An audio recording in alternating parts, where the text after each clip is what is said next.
kita lanjutkan pertemuan sesi kita yang kedua ya. Yang lalu tadi kalian sudah lihat videonya, materinya dan pengulangannya di YouTube di videonya. Dimana penekanan situ tentang sejarah asuransi syariah, kemudian dasar hukum tentang asuransi syariah, baik dari Al-Quran, hadis Nabi, fatwa ulama, dan peraturan dari pemerintah ya. Kemudian kita sempat bahas kemarin sedikit masalah maghrib, maisir, goror dan riba, jurumhum dan penganiayaan. Kita sudah bahas kemarin sedikit. Hari ini kita coba ulang tentang maghrib, maisir, goror dan riba. Saya akan buka slide-nya. Oke. Nanti silakan saja kalau mau kalian bertanya, tanyakan saja ya. Di tengah perjalanan tidak apa-apa.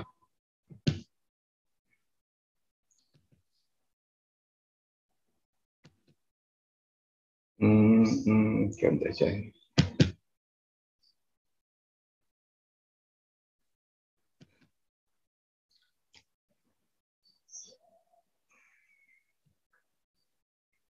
Kita buka.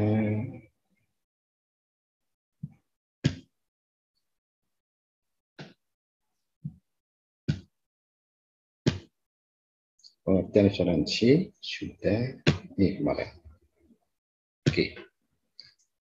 Sebelumnya terima kasih pada kalian yang sudah kumpulkan videonya, video penelitian kita. Ya berdasarkan beberapa video saya lihat rata-rata objek yang diwawancara adalah mahasiswa kalangan muda ya. Ada beberapa juga ibu-ibu yang wawancarai dan ada yang juga beberapa karyawan ya. Dan kalau kita lihat dari hasil penelitian kalian, ternyata sebagian besar mereka tidak kenal itu asuransi ya. Mereka bukan kuliah di asuransi atau bukan bekerja asuransi. Tapi kalau dibandingkan dengan perbankan, kalau mereka sebutkan apa itu bang, mereka paham gitu ya. Tapi kalau ditanyakan masa asuransi, mereka sebagian besar dari interview dan wawancara kalian, ternyata masyarakat kita, terutama di kalangan pelajar, di kalangan mahasiswa, di kalangan pekerja, mereka tidak paham itu apa itu asuransi. Itu asuransi konvensional kan. Mereka pun ketika kalian minta sebutkan beberapa perusahaan asuransi, dan ternyata mereka pun tidak banyak kenal dengan perusahaan asuransi ya. Apalagi dengan perusahaan asuransi syariah. Mereka banyak tidak paham dengan asuransi syariah. Dan perusahaan asuransi syariah pun mereka tidak tahu gitu ya. Perusahaan asuransi itu apa saja, bisa mereka bingung. Dan sebagian besar yang banyak dominan mereka kenal Prudential, kemudian Allianz ya. Sama ada beberapa Manulife, beberapa nanti hasil video kalian akan saya ringkas. Kita ingin mengambil kesimpulan ternyata di kalangan mahasiswa, di kalangan anak-anak, kalangan pekerja, karyawan itu mereka tidak begitu paham tentang asuransi, apalagi asuransi syariah ya. Kedua, mereka tidak kenal perusahaan asuransi ya. Tidak hanya ada 3 nama besar organisasi yang mereka sebutkan di video. Oke, yang belum tunggu hari ini ya, yang belum mengirimkan videonya. Oke, kita lanjutkan kaidah fikih muamalah ya. Artinya hukum fikih muamalah, transaksi, kaidah aturan seperti apa sih? Maka di dalam Islam sungguhnya segala sesuatu itu boleh kita lakukan, segala sesuatu itu boleh kita buat ya, kita bentuk, kita create gitu. Nah, masalahnya kan tadi hancurnya syariah itu adalah hubungan manusia dengan manusia, hablum minanas dan hablum minal alam. Artinya dengan hubungan manusia kita bisa menciptakan, kita bisa membuat sesuai dengan kebutuhan kita, gitu. Ya, hablum minal alam artinya kita bisa memanfaatkan sumber daya alam untuk kebutuhan kita. Hablum minanas, fikirnya. Kalau hablum minallah, ya hubungan kita dengan Allah itu tidak bisa. Sholatnya nggak bisa ditambah jadi 3 rakaat, 5 rakaat atau 5 rakaat keluarin jadi 1 rakaat, itu nggak bisa. Karena hablum hubungan kita dengan Allah. Ya, hubungan kita dengan Tuhan bisa. Tapi kalau hablum minanas seperti ilmu asuransi syariah, bukan hablum minanas, hablum minalam, tapi bisa di-create, bisa dibuat ya sesuai dengan kebutuhan kita. Boleh. Nah, sehingga ilmu asuransi syariah itu bisa dipakai oleh orang-orang non-muslim gitu kan, dipunya ataupun pemiliknya bisa orang-orang muslim karena sifatnya hablum minanas. Nah, cuma yang perlu diingat bahasanya kalau sesuatu dia boleh selama tidak ada larangan gitu ya. Selama tidak ada larangan, selama tidak ada yang Quran dan hadis melarang, itu lakukan saja ya. Karena di dalam suatu hadis mengatakan istilah dalam Islam itu adalah kita berani untuk melakukan berijtihad. Ya, berijtihad artinya kita berusaha untuk mencari jalan keluar, mencari suatu solusi. Ijtihad. Jika solusi kita, jika jalan keluar yang kita berikan, atau bahasa agama tadi, jika ijtihad yang kita lakukan ternyata salah, bukan gitu ya, maka kita akan dapat pahala 1. Karena kita udah berusaha berpikir untuk menggunakan situ. Tapi jika ternyata ijtihad kita benar, maka pahala kita 2. Gitu. Dalam ijtihad dalam pengertian syariah adalah kreatif. Kreatif, kita harus kreatif membuat kreatif. Inovatif. Jika kreatif kita salah, ya kita dapat 1, yaitu kita dapat penghargaan, kita kenal. Tapi jika kreatif kita benar, itu ada 2 pahalanya. Kita dikenal, kita meresolusi, tapi kita pun dapat 1 imbalan di situ. Contohnya kalau Anda ingin naik pangkat, cepat naik jabatan di kantor Anda, maka begitu Anda selesai masuk kantor, misalkan jam 8 ya.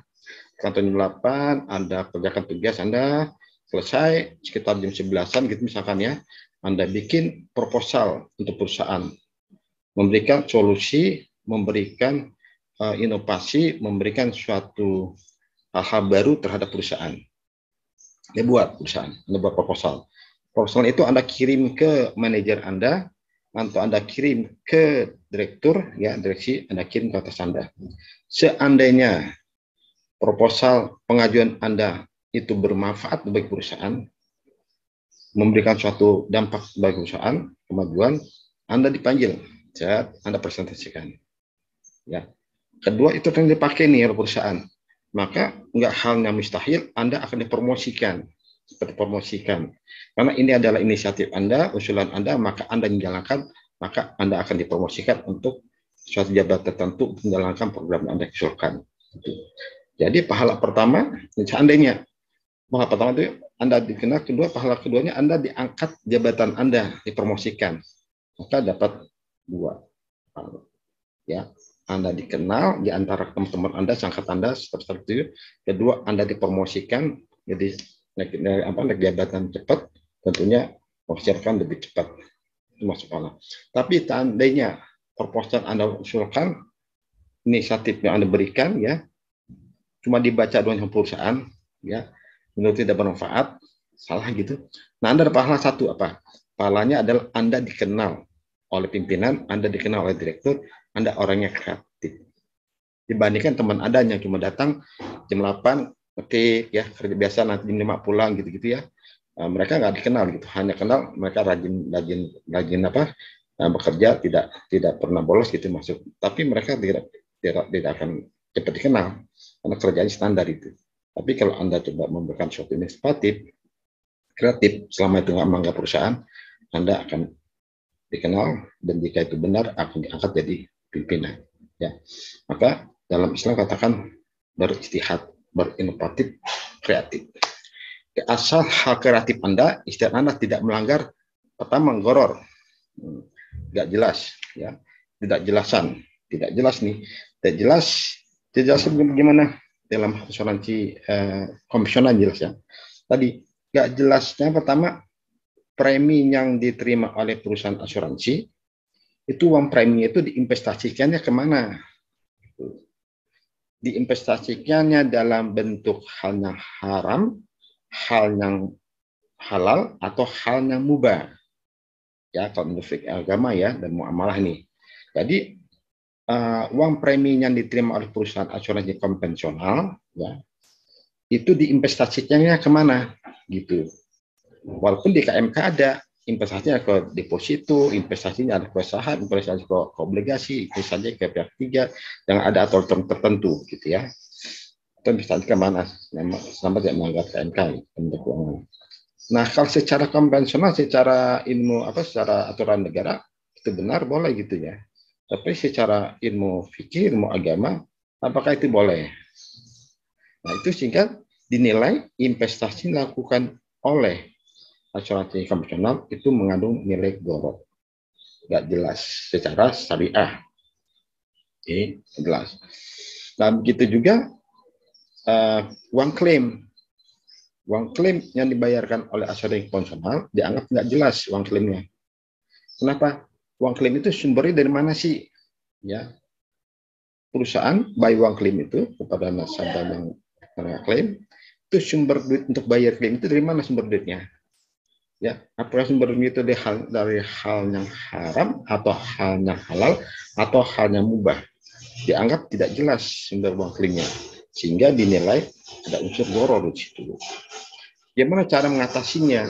Ya, maka cara mengatasinya oleh asuransi syariah adalah ditempatkan orang yang ngerti masalah ilmu fikih muamalah, orang yang ngerti masalah haram tidak haramnya, halal tidak halalnya suatu kegiatan ekonomi.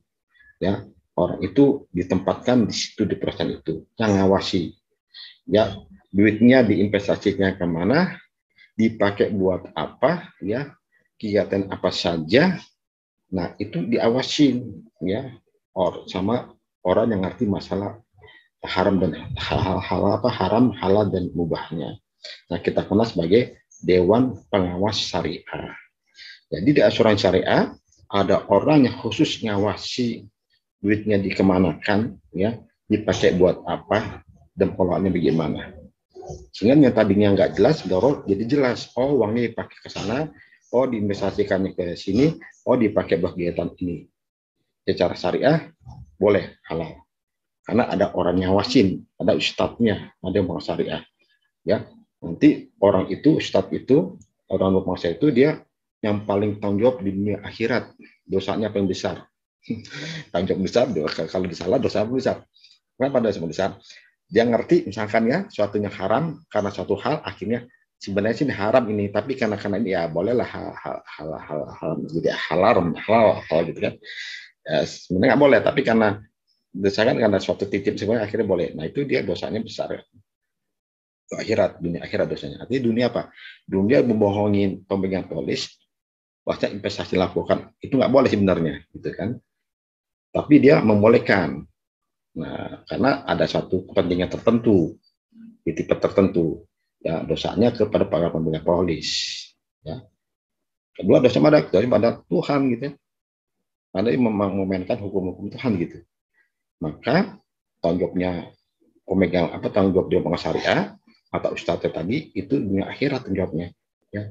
Karena dia hanya membolehkan suatu kegiatan investasi, dia hanya membolehkan uang itu ditaruh di mana, dia hanya membolehkan kegiatan apa saja, ya.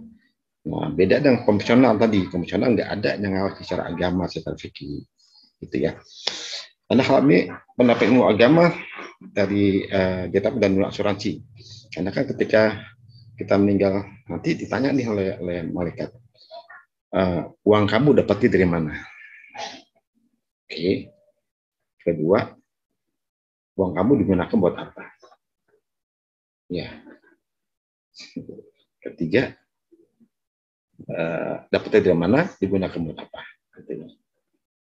Kemudian disumbangkan apa dipakai untuk kegiatan apa itu kan nanti tanya tuh oleh malaikat. Maka tugasnya dia pengawas syariah di asuransi syariah adalah itu. Uang premi siapa nih? Ya, kok besar banget misalkan jangan jadikan pencucian uang nih di asuransi. Oh, Bapak ini dia memang layak uang premi besar itu ya. Uang premi dari mana, siapa yang punya. Kedua, investasinya kan mana nih?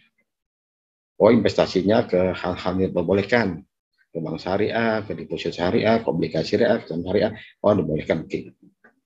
Ketiga, digunakan buat apa nih? Untungan kemana nih? Nah, dia kan nanya tuh. Nah, jadi yang beda antara syariah konvensional dan sugoro atau garang nggak jelasan ya, dijelaskan dengan cara ada orang yang tanggung jawab masalah haram dan halalnya di situ. Ya, itu jadi di syariah wajib ada orang yang ngerti masalah hukum syariah, yang ngerti masalah halal dan haramnya. Nah, kita kenal sebagai Dewan Pengawas Syariah. Oke. Kemudian maisir, judi. Judi gimana? Judi kan untung-untungan gitu ya. Untung-untungan. Untung diasuransikan. Kalau enggak, wah, gitu ya. Mobilnya rusak nggak akan perbaiki. Untung diasuransikan. Kalau enggak, biaya perawatan obatnya mahal banget ya. Biaya operasi besar, biaya obat-obat besar, berpinggir besar. Untung diasuransikan. Jadi, untung diasuransikan kebakaran. Kalau nggak asuransikan, siapa gantiin pabriknya kebakaran. Untung. Nah, ada itu cuma untung-untungan. Jadi untungan itu didasarkan atas suatu kejadian tertentu. Kalau terjadi ya ada yang untung, ada rugi. Kalau tidak terjadi ya nggak ada untung, nggak ada rugi gitu kan. Ada untung, ada rugi juga. Jadi untung kerugian itu dikaitkan dengan suatu kejadian. Kan jadi kan gitu. Benang salahnya kita pasang apa ya dulu lotre. Kita pasang apa namanya itu? Undian lah ya. Kalau keluar untung keluar, kalau enggak gitu kan. Untuk keluar dapat. Kalau tebakannya untung tepat sehingga dapat. Jadi situ dalam Islam kan tidak boleh adanya masyarakat ya, jadi tidak boleh. Sama hadiah-hadiah juga yang mulai undi nggak boleh. Kita dalam asuransi syariah nggak boleh kayak gitu, nggak boleh ada suatu hal untuk menentukan untung atau ruginya seseorang, gitu ya. Sehingga dipakailah dalam syariah itu ada nilai tunai ya, atau ada sistem profit and loss sharing bagi hasil. Ya, kalau ada kejadian ya dapat uang klaim. Uang klaimnya dari mana? Uang klaimnya dari tabaru ya. Tabaru itu pasti tabaru iuran sukarela dari para peserta dan bukan dari asuransi gitu. Nah, dari tabaru sehingga proses asuransi tidak khawatir ya kalau ada klaim karena uangnya sudah disiapkan dari para peserta semua tabaru gitu. Jadi kalau ada klaim dapat uang dana tabaru, kalau tidak ada klaim ya dapat bagi hasil gitu.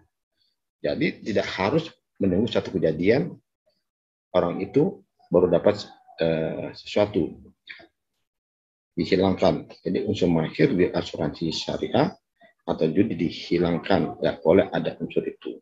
Caranya ya nilai tunainya langsung jadi, kejadian atau tidak kejadian mereka dapat gitu, hasil. Kemudian riba atau bunga kan, riba atau bunga. Nah, biasanya ini dan melakukan investasi ke bank konvensional, ke saham konvensional, ke deposito konvensional, ke obligasi konvensional, atau ke pihak ketiga dan sistem bunga. Ya, hal ini yang dicegah atau tidak bolehkan dalam sistem ekonomi syariah. Riba tidak boleh. Surat Al-Baqarah ya, nanti surat Al-Baqarah ada baca Quran melarang untuk perbuatan riba. Maka di asuransi syariah hal ini diganti dengan sistem mudharabah atau bagi hasil, profit and loss sharing ya. Nah, kalau contoh ya, kalau riba misalkan Anda pinjam uang ke bank, Anda uang misalkan 100 juta rupiah, misalkan ya. Anda dapat uang pinjaman, kemudian uang itu Anda gunakan buat usaha. Alhamdulillah usaha kita sukses, bisnis kita lancar, sehingga kita bisa kembalikan cicilan, kembalikan bunganya. Ya. Misalkan dari 100 juta untung kita 1M sebulan. Ya. 1M sebulan, kemudian bunganya misalkan 10%, misalnya 10%. Ya. Kalau 100 juta 10%, sehingga bunganya sebulan Anda bayar 10 juta. 10 juta nih bayar bunga sebulan. Cicilan bunga bayar setiap bulan 10 juta, 10 juta gitu ya. Sementara untung kita 1M. Kata abang gini nanti, Pak Amrin kok pelit banget sih, kasih saya cuma 10 juta. Kan untungnya Pak Amrin 1M sebulan.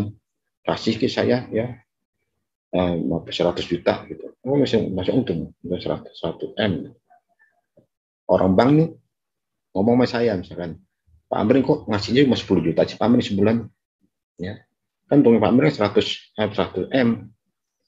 Enggak, kok pelit banget sih gitu. Kasih saya dong Pak Amrin 100 juta gitu. Sebulan kan paling besar. Nah, hal itu terjadi seperti itu. Jadi ada suatu ketidakadilan.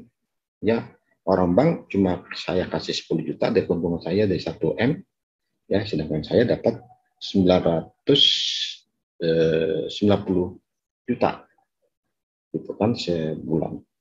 Bahkan bank dapat cuma 10 juta. Orang bank nggak adil tuh, ya, saya cuma dapat 10 juta. Ya kalau saya berhasil, ya, sehingga tidak apa terjadi ketidakadilan bagi orang bank. Saya bayar cicilannya sebagai bunganya, saya mampu bayar karena saya untung. Tapi sebaliknya nih, kalau ternyata saya tidak untung dalam kita bisnis saya, ya, uang 100 jutanya habis, perusahaan saya bangkrut, ya, perusahaan saya harus likuidasi tutup, saya tetap harus bayar bunga dan harus bayar cicilan. Saya harus bayar bunga ke bank 10 juta sebulan, saya harus bayar cicilan. Sementara kondisi ekonomi saya lagi jatuh, perusahaan nggak laku produknya, ya, yang harus tutup. Orang bank datang, Amri, tolong bayar, udah jatuh tempo di bunganya nih, sudah jatuh tempo di cicilannya nih. Saya bilang tadi keadilan bagi saya. Kenapa keadilan?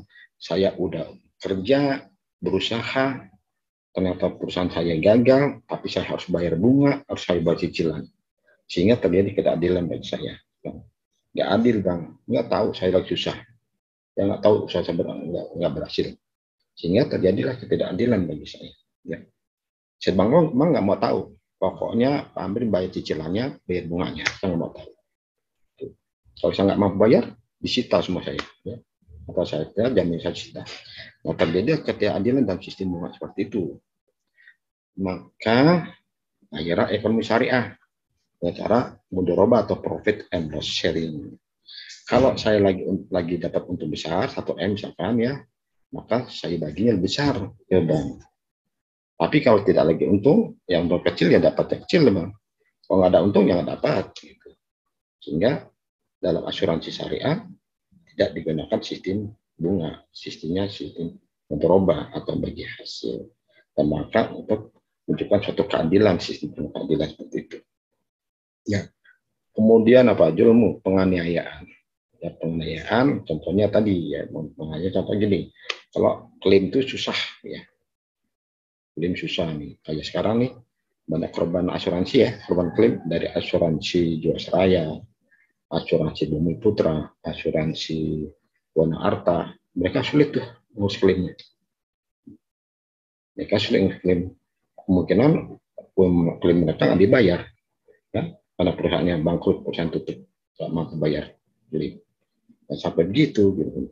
Maka di asuransi saya tadi, ya, itu ada dana tabaru.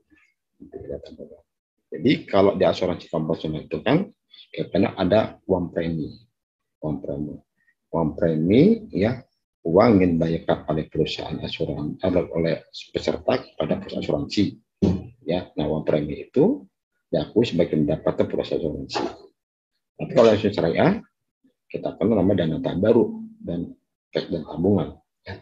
Itu uang premi yang kita bayarkan ke asuransi syariah itu terdiri dari dana tabaru, yaitu dana yang disiapkan untuk membantu saudara kita yang kena musibah, sebut dana tabaru. Ya. Kedua, ada dana sebut tabungan investasi.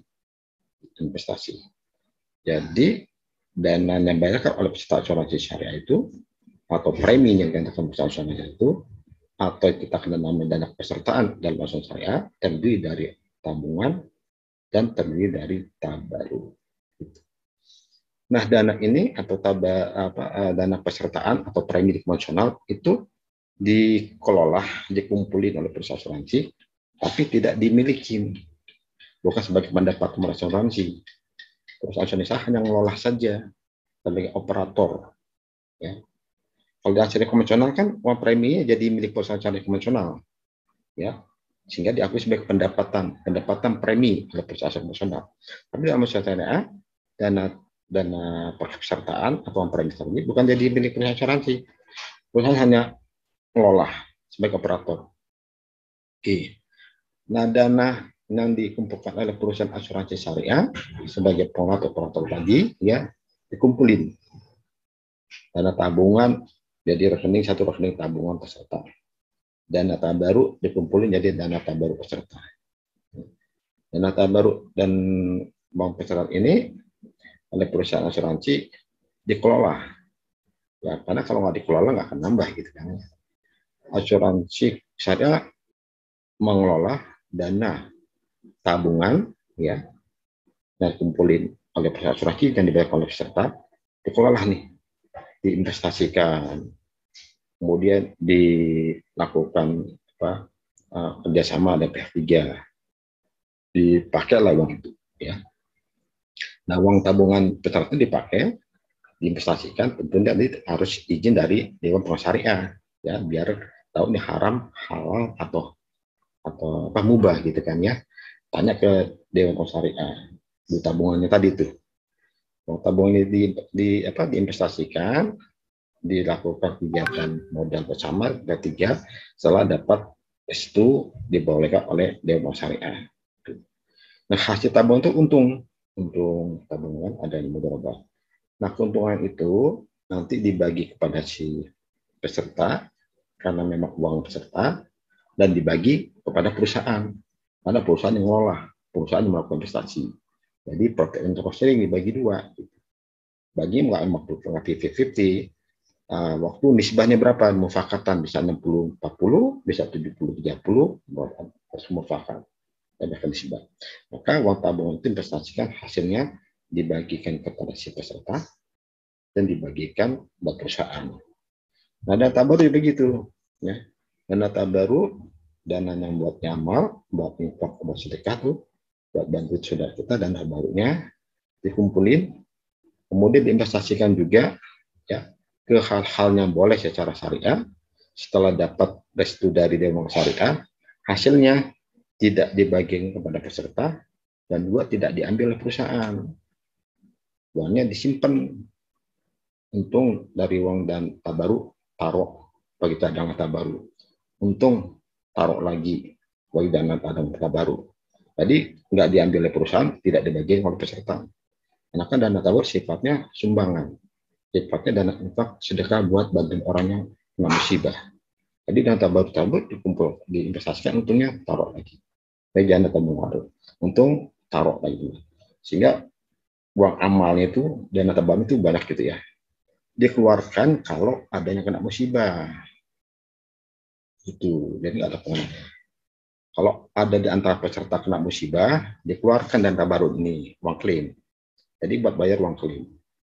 Jadi perusahaan nggak bingung, gitu, ya. Perusahaan asuransi nggak bingung karena udah ada siapin dana klaimnya atau komisioner cadangan klaimnya kalau di syariah dan cadangan tak baru. Gitu. Ya dari uang tak baru sehingga nggak ada satu penganiayaan atau demo terhadap pemegang polis, ya karena sudah uang itu berasal dari sumbangan teman-teman semua, sehingga ada istilahnya apa, takafuli, bantu membantu, tolong menolong atau ta'awuni, ya sifat ta'awuni, tolong menolong atau bantu membantu di situ. Kemudian hal nggak boleh lagi dari suap misalkan untuk apakah suatu proyek ya, investasi, suap sana, suap sini, ada meja sana, meja sini kan, ada amplop sana, amplop sini, ada uang di bawah meja lah, ada uang apa ya, ada uang dengar, uang tulis, uang apa lagi, banyak lah ya. Untuk melancarkan suatu bisnis, ya, maka syaratnya ada uang seperti itu, ada uang meja satu, meja dua, seterusnya, ada amplop sana, amplop sini, sebagainya, ada uang di bawah meja, sebagainya, ada uang dengar, ada uang baca, sebagainya lah ya. Itu kan suatu suap yang terdapat itu. Maka dan Islam nggak boleh. Kan orangnya suap dan orang yang menyuap dua-duanya masuk neraka. Ya, orang yang nyuap dan orang suap dua-duanya masuk neraka. Kenapa? Karena nggak mungkin terjadi suap menyuap kalau yang disuap nggak mau. Nggak mungkin terjadi semua kalau yang nggak ada nyuap gitu kan. Karena orangnya suap mau ya akan jadi suap menyuap gitu. Karena ada nyuap akhirnya terjadi suap menyuap. Ya nggak boleh dan sehingga baiknya short term tapi nggak boleh ya, dihilangkan dari sistem ekonomi syariah. Seperti halnya kejadian sekarang nih ya, kedua nih, barang haram dan perbuatan maksiat. Sekarang kan kita lagi kesusahan minyak, lalu kesusahan tempe tahu sebentar lagi akan ada kesusahan tepung dan daging yang menjelang Ramadan. Menjelang Ramadan biasanya akan hilang tuh namanya daging, hilang namanya sembako bisa hilang, namanya cabai dan bisa hilang tuh. Ya, sekarang yang hilang minyak ya. Kenapa terjadi? Disinyalir karena ada penumpukan, ada penimbunan dilakukan oleh oknum tertentu, penimbunan. Ya, dia kumpul ini, dia orang yang punya duit banyak, diborong itu barang, setelah diborong ditaruh di gudang mereka, diumpetin, ya masyarakat susah, nanti begitu masa susah dia keluarin sedikit-sedikit yang harganya lebih tinggi. Ya, keluarin harga tinggi. Pemerintah menetapkan 14.000 per liter, terjadi di masyarakat terjadi 19.000 kalau nggak salah kemarin penjualannya. Pada pemerintah 14.000, tapi harga di pasar terjadi 19.000 sampai 20.000. Ya. Maka tadi udah diborong minyaknya, diumpetin, nanti keluarkan sedikit-sedikit yang harga lebih tinggi. Nah, itu ada penimbunan, kan? Dalam Islam, barang-barang itu atau orang yang melakukan penimbunan itu hukumnya dia keluar dari Islam. Ya. Hukumnya murtad dalam Islam. Jadi barang siapa yang menimbun, ya sembako, menimbun kebutuhan masyarakat itu ditimbun dengan harapan harga yang berlipat ganda, maka dalam fikih Islam itu, fikih muamalah, orang itu dikatakan murtad, keluar dari Islam. Ya, ini terjadi di Indonesia. Mudah-mudahan sih yang melakukan bukan orang yang mengerti agama lah ya. Oke, pengertian syariah. Prinsip dasar anjuran syariah ada ta'awun, adalah mengajak peserta untuk saling tolong-menolong sesama peserta terhadap bencana yang menimpa mereka, atau sharing of risk. Sebagaimana firman Allah dan surat Al-Maidah ayat 2. Oke. Jadi ada istilah sharing of risk. Ada risikonya di-sharing, dibagi-bagi. Risikonya ditanggung bersama antara si peserta satu dan peserta lain, kemudian sama perusahaan. Sharing. Gimana? Resikonya mobil orang tersebut atau rumah orang tersebut atau jalan orang tersebut, resiko bagi sama-sama. Ya, dengan cara mereka bayar uang pesertaan atau istilah dana premi berdasarkan resiko mereka masing-masing, dan mereka diwajibkan untuk memberikan sumbangan atau kita kena dana tabaruk, ya tabaruk. Mereka wajib mengumpulkan dana tabaruk. Itu. Besar dana tabaruk berapa? Besarnya tergantung dari risikonya. Risikonya besar, dana tabaruknya besar. Risiko kecil, dana tabaruk kecil. Oke. Nah, dana tabaruk itu nanti seperti kata-kata dikumpulkan oleh perusahaan. Ya, perusahaan yang mengumpulkan saja nggak memiliki, tidak sebagai pendapatan, dikumpulkan saja. Ya, hasil kumpulan itu tadi diinvestasikan, hasil investasinya dikumpulkan lagi sebagai dana cadangan tabaruk. Nah, sharing of risk begitu. Ya, ketika ada musibah, maka dana tabaruk itu diberikan kepada orang yang kena musibah. Gitu. Jadi si peserta bantuin dalam bentuk ta'awun, dalam bentuk dana tabaruk, perusahaan ta'awunnya dalam bentuk mengelola dana tabaruk, dikelola oleh perusahaan, diinvestasikan oleh perusahaan, dikembangkan perusahaan, kemudian dikumpulkan jadi dana tabaruk. Nah, itu kalian ta'awun, bantu atau menolong. Ya, peserta lain bantu pakai dana tabaruk, uang sumbangan, infak, sedekah tadi, ya setelah kita kenal sebagai uang tabungan, sebagai uang sedekah, infak atau uang sumbangan, tapi dalam istilah syar'i nama dana tabaruk. Ya, perusahaan bantuin, nolongin, ta'awun pakai kemampuan dia kumpulkan, dikelola, diinvestasikan. Nah, hasilnya dikembalikan kepada dana tabaruk. Untuk apa? Untuk bantu kalau ada yang kena musibah. Itu sharing of risk itu. Ya. Sementara kalau dikonvensionalkan transfer of risk. Transfer of risk artinya resikonya dipindahkan kepada perusahaan asuransi, sehingga duit preminya itu ya yang bayar peserta dipindahkan ke perusahaan asuransi. Terjadilah transfer of risk dan terjadi transfer of capital. Duitnya dipindahkan ke perusahaan konvensional sehingga diakui sebagai pendapatan perusahaan asuransi konvensional, pendapatan. Resikonya dipindahin kepada perusahaan konvensional sehingga resikonya ditanggung perusahaan konvensional. Ya. Jadi kalau ada resiko, ya perusahaan konvensional harus nanggung, harus bayar klaim sendiri, nggak ada bantuin karena uang preminya tadi dianggap sebagai pendapatan dia, ya sehingga tersilah transfer of risk. ya, dan juga transfer of capital.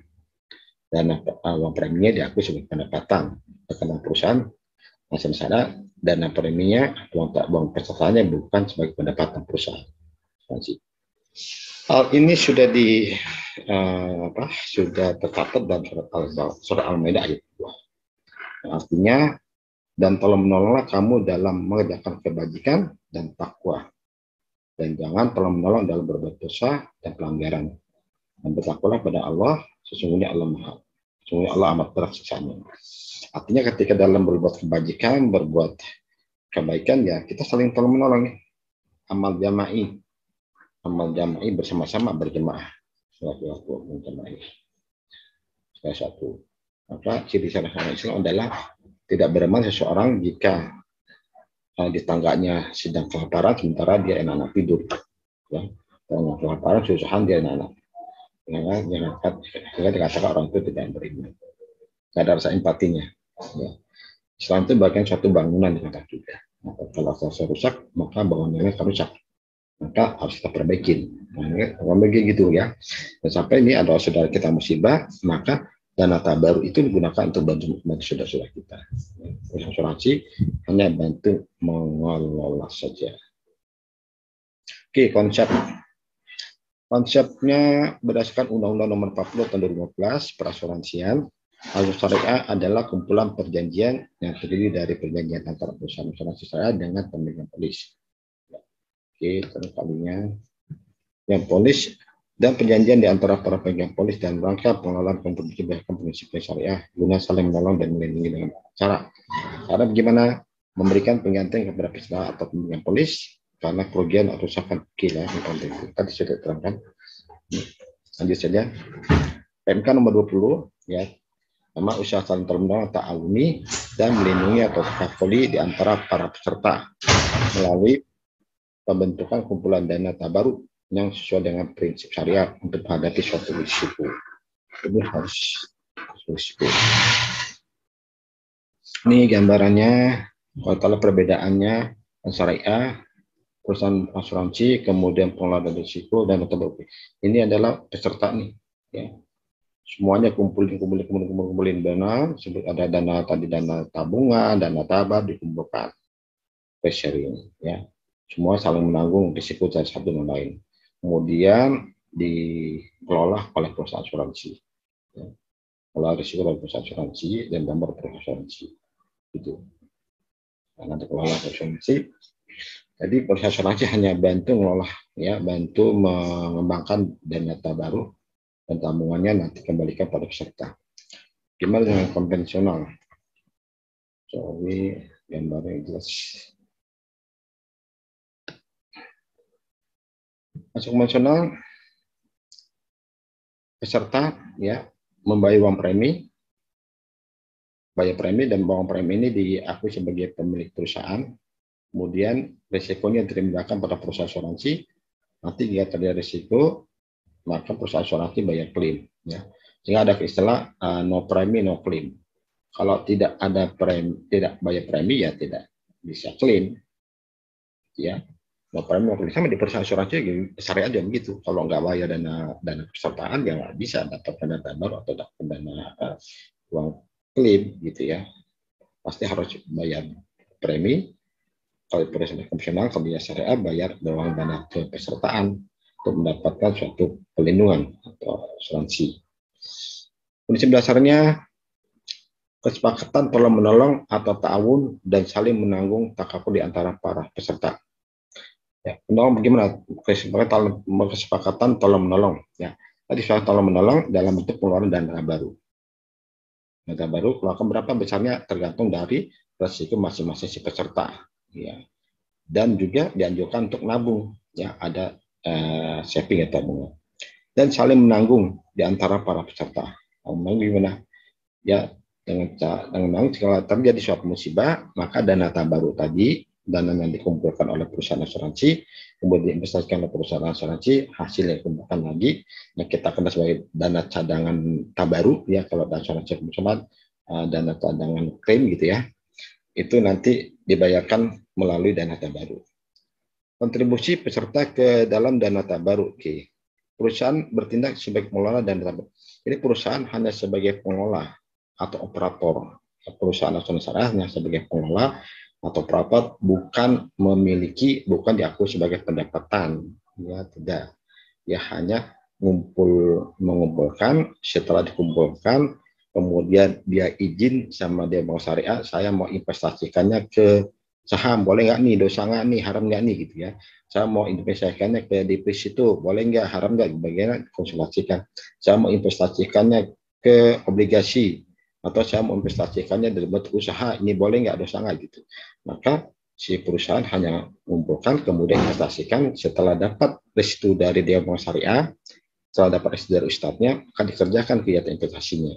Ya, sehingga tadi uangnya dari mana, dibuat apa, digunakan kemana saja, itu jadi jelas, nggak agoror, karena ada ustadznya atau ada Dewan Pengawas Syariahnya yang ngerti masalah hukum, haram, halal, atau mubah, dan sebagainya. Tidak mengandung hal-hal yang diharamkan, misalnya ketidakpastian atau goror, perjudian dan maisir, bunga, penganiayaan, kemudian suap, risuah, dan sebagainya tadi ya. Tidak ada ngandung itu, karena sudah ada ustadznya di situ, ada orang yang ngerti masalah ilmu agama, ilmu fikih. Ya, dia itu tanggung jawabnya dunia akhirat, ustadznya. Dunianya bagaimana? Dunia dia bertanggung kepada pemegang polis yang berjawab terhadap pemegang saham, ya, sehingga tantangannya berat. Kalau sesuatunya halal jadi haram, sesuatunya haram jadi halal, itu kan tantangannya. Dia ngerti masalah itu karena ada suatu titik tertentu, karena ada dasar tertentu, maka dia bisa berubah tuh, ya. Dulunya halal bisa jadi haram. Ya, suatunya hal haram, ada suatu hal bisa jadi halal. Nah, itu kan tanggung jawab dia berat. Ya tadi dunia akhir atau jawabnya. Dipenuhi prinsip keadilan. Saya kelihatan. Prinsip keadilan, prinsip keadilan gimana? Ya, keadilan dari sistem mudharabah, ya. Dapat besar ya baginya besar, dapat kecil bagi kecil, yang nggak dapat sama-sama nggak dapat gitu ya. Keadilan. Keadilan. Kemudian juga harus jelas, transparan, ya. Ada uangnya dari mana, investasinya kemana, hasilnya berapa, ya digunakan buat apa. Itu keadilan itu. Kemudian dipercaya amanah. Jadi pemegang polis asuransi syariah mempercayakan uang tabaruknya, uang tabungannya dikelola oleh perusahaan asuransi. Kepercayaan nih. Dan masyarakat atau pengurus percaya ini sesuai dengan syariah, nggak dosa, ini sesuai dengan prinsip syariah, dia benar pasti gitu. Pemerintah percaya sama asuransi. Ketiga, pemegang polis juga percaya bahwasanya ini memang adil, memang benar, ini dipakai atau dikelola oleh orang-orang yang jujur gitu, ya pelaksanaannya. Gitu. Kayak pengalaman saya ketika saya di Bank Muamalat, saya dulu pernah bekerja di Bank Muamalat ya. Bank Muamalat 90 berapa ya, 97, 94 Bank Muamalat angkatan pertama ya. Saya waktu itu makan sambil diri aja tuh ya, ditegur oleh Dewan Syariah. Ya. Karena waktu itu karena saking laparnya ya, saya ambil makanan sambil makan sambil diri. Ya. Akhirnya saya tegur sama Pak Amrin, masa pimpinan hasil itu nggak benar ya? Apa? Kalau makan harus duduk. Sehingga saya dapat SP dari Baru Syariah. Dari hal itu saja, waktu di Bank Muamalat tuh di angkatan awal itu ketat gitu ya. Dari hal kita makan itu jadi dinilai ya ketat, ya melanggar aturan syariah. Makan sambil diri. Dewan Pengawas aktif. Jadi dia ngawasi tidak hanya bidang investasi, tidak hanya bidang keuangan, tapi mengawasi bidang administrasi, mengawasi para pekerja, para manajer, para direktur. Ya. Dan Dewan Pengawas Syariah itu secara posisi lebih tinggi kedudukannya daripada direktur, daripada Dewan Direksi. Ya. Dia di atas Dewan Direksi. Gitu. Jadi Dewan Pengawas Syariah bawaannya direktur. Karena biar dia bisa menegur para direktur gitu. Secara syariah ini salah, nggak benar, etika Islam nggak benar, dia bilang direktur. Dan dia tanggung jawabnya ke Dewan Komisaris gitu. Kalau dia melaksanakan di bawahnya direktur, ya ketika dia menegur nggak berani dia, nanti diberhentiin oleh direktur, gitu ya. Maka dia diangkat di atas dewan direktur, dewan direksi, sehingga dia bisa berani negur pimpinan. Ya, contoh saya pernah ditegur waktu kita makan sambil berdiri, ya. Nah ini yang pengawas syariat dan maka saya katakan tadi mereka tahu dunia dan akhirat. Percaya dengan demikian orang akan percaya terhadap asuransi syariah ini sesuai dengan syariah, tidak sama dengan konvensional gitu kan ya. Berdasarkan interview yang Anda lakukan kan, Anda tanyakan apakah Anda tahu asuransi syariah, mereka banyak nggak jauh, apa mereka banyak tidak tahu gitu kan ya. Apakah asuransi syariah sama dengan konvensional? Ya rata-rata jawabnya mereka kata sih tidak ya, itu mereka beda. Jadi antara bedanya ini ya, antaranya amanah kepercayaan. Kemudian keseimbangan ya tawajun kemaslahatan, ada keseimbangan nih, seimbang dunia dan akhirat. Artinya kan kita kalau doa Robbana atina fid dunya hasanah wa fil akhirati hasanah wa qina adzabannar. Di dunia oke, di akhirat juga oke kan ya. Insyaallah selamatkan saya di dunia, Robbana atina fid dunya di dunia wa fil akhirati hasanah dan hasan dan kebaikan di akhirat. Nah, dalam asuransi syariah begitu, artinya jangan sampai kita hanya kepentingan dunia, ya, sehingga hal-hal yang haram jadi halal. Karena kejar dunia, penting profit, penting untung. Apa nanti untung pasti untung, profit for profit gitu. Sehingga karena mengejar dunia, karena mengejar profit, akhirnya semua peraturan yang haram jadi halal, ya, lakukan. Kejar dunia supaya untung. Ya, kemudian menikah akhirat. Nah, dalam Islam nggak begitu, ya. Akhirat juga dipikirkan. Ini boleh nggak? Tidak, haram nggak boleh gitu ya. Dunia oke, akhiratnya oke. Tetapi juga kita jangan terlalu penting akhirat. Akhirnya kita pikir biar untung sedikit tapi halal, salah juga. Biarlah untung sedikit tapi halal, nggak boleh. Ya. Biar untungnya banyak dan halal. Untungnya banyak dan halal.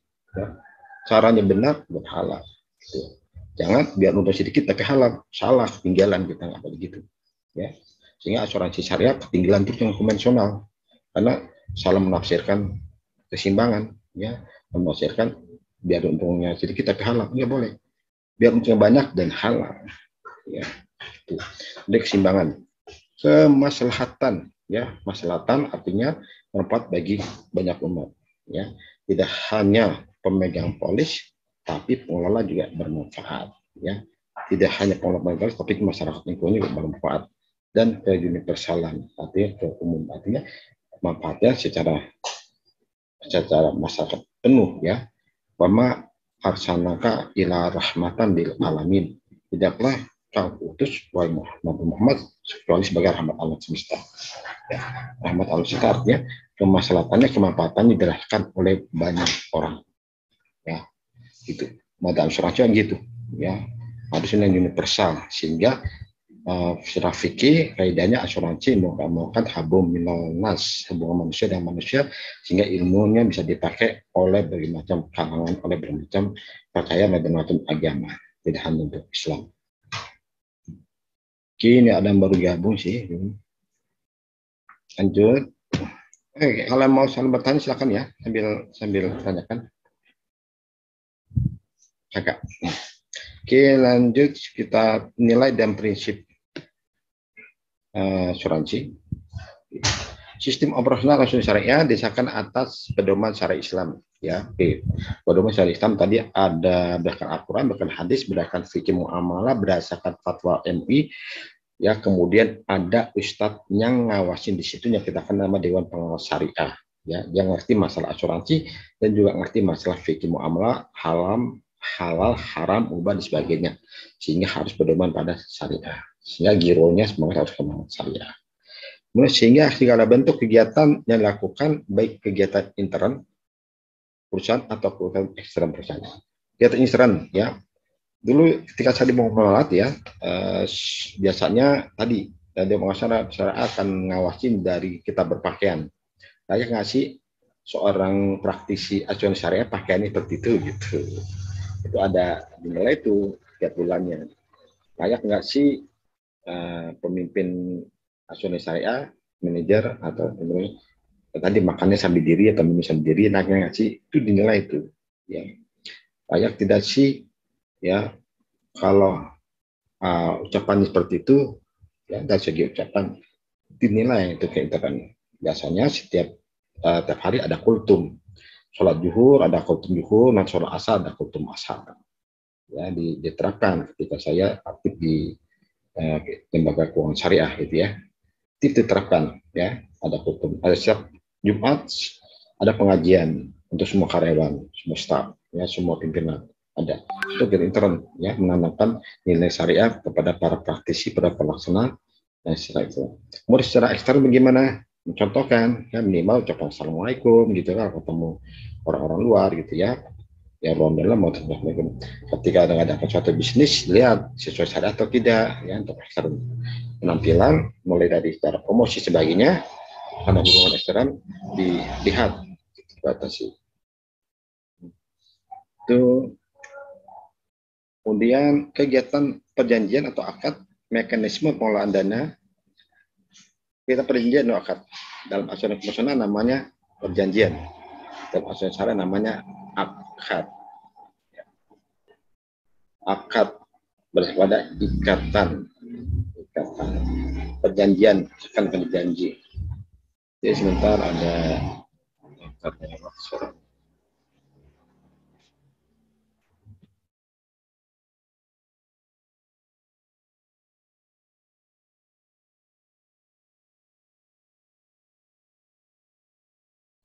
Lanjut. Perjanjian atau akad ya. Akad atau ikatan. Jadi ikatan. Ikat. Nah, setelah akad atau perjanjian, ya biasa kita kenal istilah dalam akad nikah ya. Ya, diikat kedua dua orang ya, jadikan suatu pasangan hidup gitu kan, ikatan akad.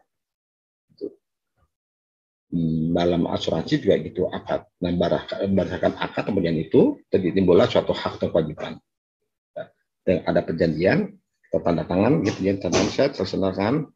Nah, setelah selesai itu berlakulah hak dan kewajiban semua pihak. Ya. Gimana kewajibannya? Kewajiban para pemegang polis adalah dia wajib bayar premi ya, atau dia wajib bayar dana kepesertaan termasuk syariah. Dalam perusahaan asuransi ada kewajiban wajib untuk bayar uang klaim ya. Nah, kemudian ada masing-masing punya hak juga. Apa haknya? Hak pemegang polis atau peserta dia berhak dapat uang klaim ya. Kalau perusahaan berhak apa? Berhak menggunakan uang premi ya. Kalau perusahaan asuransi konvensional kan premi diakui sebagai pendapatan, haknya dia. Tapi dalam asuransi syariah haknya apa? Haknya mengelola uang premi, uang klaim, uang dana tambahan, uang tabungan. Hak perusahaan syariah mengelola ya, dapat hasilnya dia berhak dapat banyak hasil. Sehingga dalam perjanjian itu dan akad itu timbullah suatu hak kewajiban. Mekanisme pengelolaan dana itu harus syariah. Bagaimana mekanisme pengelolaan dana? Tadi ya, mau digunakan buat investasi kah, buat buka bisnis kah, buat ke deposito kah, sebagainya, ada mekanismenya. Di antaranya adalah konsultasi dengan Dewan Pengawas Syariah ya, untuk memastikan ini boleh, ini halal, ini bisa dilaksanakan secara syariah.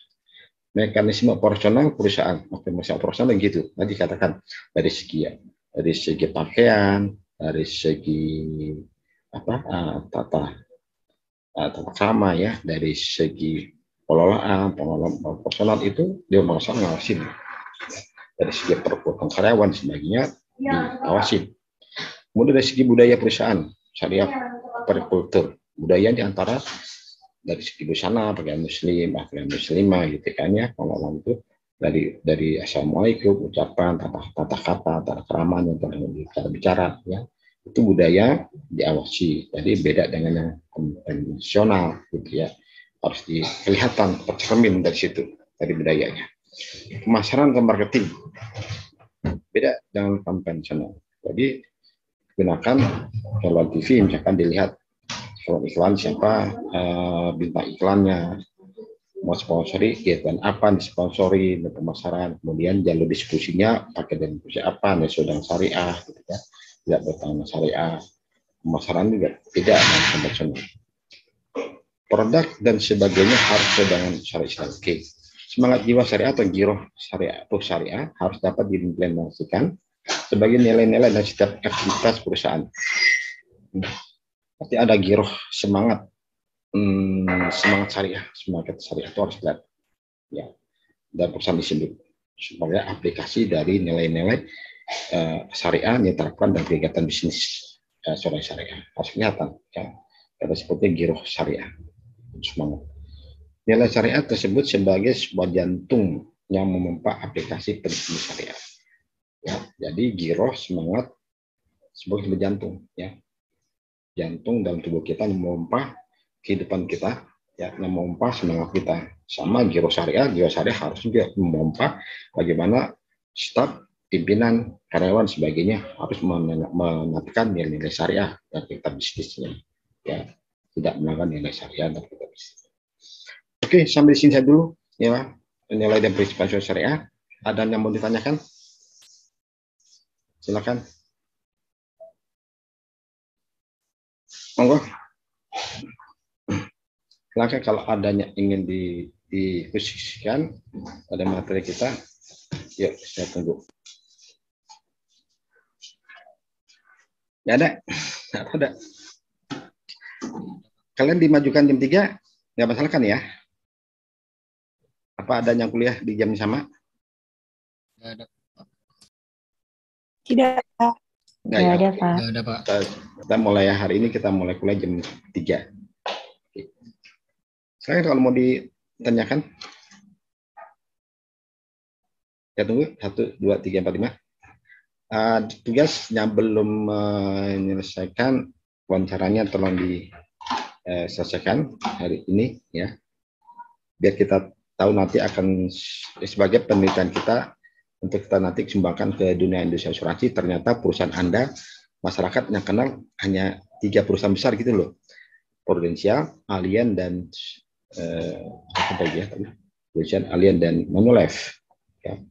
Rata-rata yang Anda wawancarai mereka kenal 3 perusahaan itu. Yang lain, Acak 1 yang dikenal juga ya. Itu kita tahu. Kemudian ternyata sebagian besar masyarakat kita nggak kenal tuh asuransi syariah ya. Oke, kalau nggak ada yang ditanyakan, kita tutup acara kita. Kemudian pelajaran materi lalu Anda bisa lihat di YouTube ya, bisa Anda ulang lagi. Dan insya Allah pun pertemuan kedua ini kita Anda bisa di YouTube juga nanti. Cuma jangan lupa ya di like dan di subscribe. Itu benar ya. Ini sebagai dokumen kita untuk pelajaran kita sehingga tetap tersimpan. Oke, terima kasih. Saya tutup. Kalau nggak ada tanya, nggak ada. Halo, Pak. cukup ya. Baik, saya cukup mengucapkan Assalamualaikum warahmatullahi wabarakatuh. Waalaikumsalam warahmatullahi wabarakatuh. Terima kasih, Pak. Yuk, sama-sama. Thank you. Terima kasih, Pak. Yuk, thank you. Ya. Terima kasih, Pak. Saya izin keluar.